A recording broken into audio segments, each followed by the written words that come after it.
Hi, everyone. I wanted to go over the assignment for this week. And I wanted to quickly first show you that this is the page that we're working with, the cultural schemas. And just so you know, if you can read it within this page on your Canvas module, or what you can do is click this little button here, and it takes you to the whole page opened up within the book. And I think this is a little bit easier to read. So I wanted to talk to you a little bit about your cultural schemas. And Piaget coined the term schema as how we characterize or how we categorize information that we receive. So infants are already born with some schemas created, but after that, they're completely everything they learn, they're putting into this hierarchy of learning.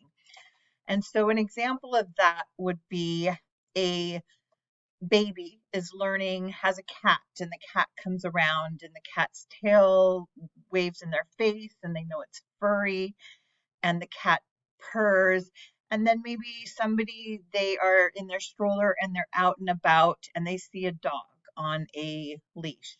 And they might call that a cat, and they're corrected and said, no, that's a dog. And so they learn that even though it's a four-legged furry animal that looks somewhat similar, it's got a different name. It's a dog. And so now they've got this other schema of what they're learning about dogs and how they're furry and they bark, and everything they learn about dogs is added to that folder, added to that schema. And so they build upon that schema as they learn more about dogs. There are different types of dogs, right? There are some that are mean, there are some that are big, there are some that are small. There are different types of dogs within that schema. So relating that to your own life, what sort of values and norms did you come up with? What were put in your schemas as you were uh, being raised with your culture in mind, with your values and norms that were instilled in you? What sort of cultures values did you have and grow up with? And so a lot of times we don't even realize what they are. We just know that that's why we do things, and um, somebody else might say, why do you do that? And you think it's completely normal, but it might be different for them. I wanted to show you this example of this picture. In many parts of Africa and the Middle East, it is considered normal for men to hold hands in friendship, but that's something that would be considered odd here in the United States generally, in most cultures, but not all cultures, right?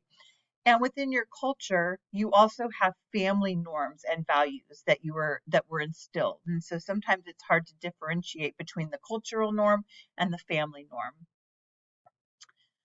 So going back to Canvas, you're going to complete this assignment, the values and beliefs. I'm going to put the video here. What you're going to do is you're going to come up with 10 beliefs or values that you have. And then I want you, for each one, list where you got that. Is that a cultural norm?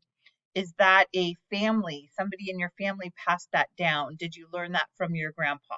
That's how, and they passed it to your parents, and then that's how you were raised. Was it through education? Did you learn it through a class? Did you learn it from a friend? Is it a personal experience, etc.? And then the last part is, why do you believe understanding your own beliefs and values is important when working in a classroom with children and families? So that's a key part too. Children and families, they have their cultural norms too, right? So that's what the assignment is for this week. Let me know if you have any questions.